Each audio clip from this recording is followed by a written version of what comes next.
भारतीय रोजगार विकास क्रांति मंच में आपका स्वागत है। साथियों, आप सभी को सादर नमस्कार। मित्रों, आज हम हमारी भारतीय रोजगार विकास क्रांति मंच से एक बहुत ही महत्वपूर्ण उद्देश्य की चर्चा करेंगे, जिसके लिए हम सब मिलकर काम करेंगे। वह उद्देश्य है विद्यार्थी जीवन एक आदर्श जीवन कैसे बने। विद्यार्थी के 5 लक्षण हैं। उसकी गतिविधि कौवे के समान हो, उसका ध्यान बगुले के समान हो, उसकी नींद कुत्ते के समान हो, उसका आहार कम मात्रा वाला हो और उसका मन घर में बहुत फंसा हुआ न हो। एक काकचेष्टा, कौवा बहुत ही सावधान जीव होता है। जरा सी हलचल हुई कि कौवा तुरंत प्रतिक्रिया करेगा।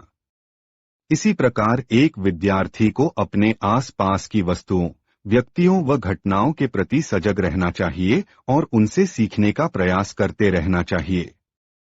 वास्तव में हम उतना पुस्तकों से नहीं सीख पाते जितना कि आसपास के वातावरण से सीख सकते हैं। यदि आप सीखने के लिए तैयार हैं, तो पूरी प्रकृति, प्रत्येक घटना आपको कुछ न कुछ सिखाती है।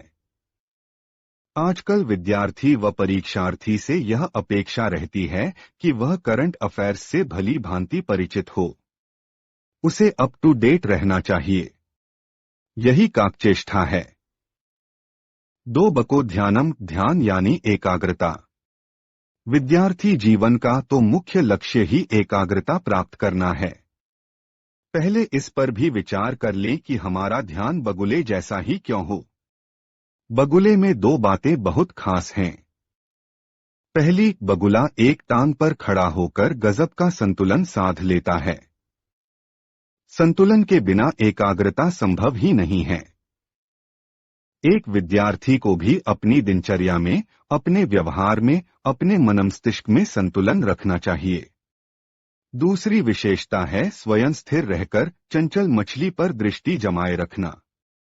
हमारे आसपास की वस्तुएं, घटनाएं, यह संपूर्ण जगत भी चंचल है, पल पल बदलता रहता है। इसे वही समझ सकता है जिसका मन मस्तिष्क स्वयं स्थिर हो और सदैव बगुले की भांति अपने लक्ष्य पर ही दृष्टि जमाए रहें। फिर लक्ष्य दूर रह ही नहीं सकता। तो बगुले से हमने सीखा मानसिक संतुलन, स्थिरता और लक्ष्य पर एकाग्र दृष्टि। 3 श्वान निद्रा, कुत्ता बहुत चौकन्ना होकर सोता है। आवश्यकता पड़ने पर तुरंत उठ बैठता है।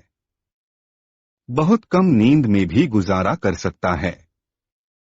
इसके अलावा कुत्ते की आवश्यकताएं बहुत कम होती हैं। अपने कान के जितना रोटी का टुकड़ा खाकर भी कुत्ता मस्त रह सकता है। विद्यार्थी को भी ऐसा ही होना चाहिए। दिन में विद्यार्थी को नहीं सोना चाहिए। इससे आलस्य बढ़ता है। बुढ़ापा जल्दी आता है और सोचने की क्षमता क्षीण हो जाती है। अधिक नींद न लें, लेकिन कम से कम 6 घंटे की गहरी नींद अति आवश्यक है। परीक्षा के दिनों में कुछ विद्यार्थी बहुत ही कम सोते हैं। यह बहुत ही हानिकारक है। यह आपकी कार्य क्षमता को घटाता है और मस्तिष्क में निरंतर थकान भर देता है। 4 अल्पाहारी, बहुत लोग इसका अर्थ यह ले लेते हैं कि विद्यार्थी अल्प या कम आहार लेने वाला होना चाहिए, परंतु शरीर व मस्तिष्क को भरपूर पोषण देना अति आवश्यक है। अल्प आहार का अर्थ लेना चाहिए कि भोजन मात्रा में कम, किंतु पोषण व गुणवत्ता में भरा पूरा हो। और स्मरण रहे कि भोजन से 10 गुना महत्वपूर्ण है भोजन को पचाना, और पाचन से 10 गुना महत्वपूर्ण है उस ऊर्जा को सुरक्षित रखना, यानी ब्रह्मचर्य पालन। पोषण युक्त भोजन लें। नियमित समय पर आहार लें। दौड़, व्यायाम, प्राणायाम, मालिश व अच्छे से स्नान, ये सब भोजन को खूब पचा डालते हैं। 5 गृहत्यागी, प्राचीन काल में हमारे विद्यार्थी गुरु के आश्रम में रहकर ही शिक्षा ग्रहण करते थे। आश्रम के निश्चित और तनाव रहित वातावरण में वे बड़ी मौज से शिक्षा ग्रहण करते थे। वे नगर व गांव के कोलाहल से दूर रहते थे, किंतु आज हमारे घरों का पारिवारिक वातावरण भी अनेक बार विद्यार्थी के अध्ययन में बाधा डालता देखा जाता है। माता पिता की भी ये जिम्मेवारी है कि वे बालक पर अनावश्यक बोझ न डालें। विद्यार्थी को भी घर के सामान्य कार्यों में घर वालों की मदद करनी चाहिए, इससे लाभ ही होगा। मित्र मंडली में अधिक उठना बैठना भी पढ़ाई को बहुत प्रभावित करता है। आपके मित्र ऐसे हों जो आपके लक्ष्य प्राप्ति में सहायक हो, न कि बाधक। विद्यार्थी को कॉलेज वगैरह की राजनीति से दूर ही रहना चाहिए। आजकल फिल्में, टीवी, मोबाइल आदि भी एक रोग की भांति विद्यार्थी को जकड़ लेते हैं। इन सबका सदुपयोग भी है, लेकिन विद्यार्थी को इनका प्रयोग अति सावधानी से ही करना चाहिए। विद्यार्थी भी 3 प्रकार के बताए गए हैं। 1. मोर के बच्चे जैसे, जो अंडे से निकलते ही मां के साथ चल पड़ते हैं, यानी जिनके लिए केवल इशारा ही काफी है। इस तरह के विद्यार्थी बहुत जल्दी सीख लेते हैं। दूसरे, चिड़िया के बच्चे जैसे, जो घोंसले में मां की प्रतीक्षा करते हैं और दाना पानी लेने के लिए चोंच खुली रखते हैं। तीसरे, फाख्ता के बच्चे जैसे, जिनके चोंच में मां को खाना जबरदस्ती ठूंसना पड़ता है। यदि आप मोर के बच्चे न हो तो कम से कम चिड़िया के बच्चे तो अवश्य बन सकते हैं।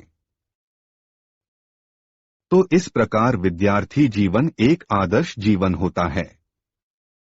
इसमें हमें स्वयं को कुछ नियमों में ढालना ही पड़ता है, जो कि वास्तव में इतने आवश्यक नियम हैं कि केवल विद्यार्थी जीवन में ही नहीं, बल्कि पूरे जीवन को ही संतुलित, सुरक्षित और सुगंधित बना देते हैं।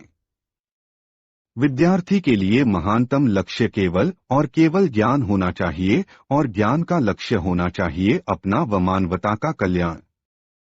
शिक्षा से रोजगार मिल जाता है, लेकिन शिक्षा को केवल रोजी रोटी का साधन मान बैठना वैसा ही है जैसे आप किसी तिनके को काटने के लिए कुल्हाड़ा उठा लें।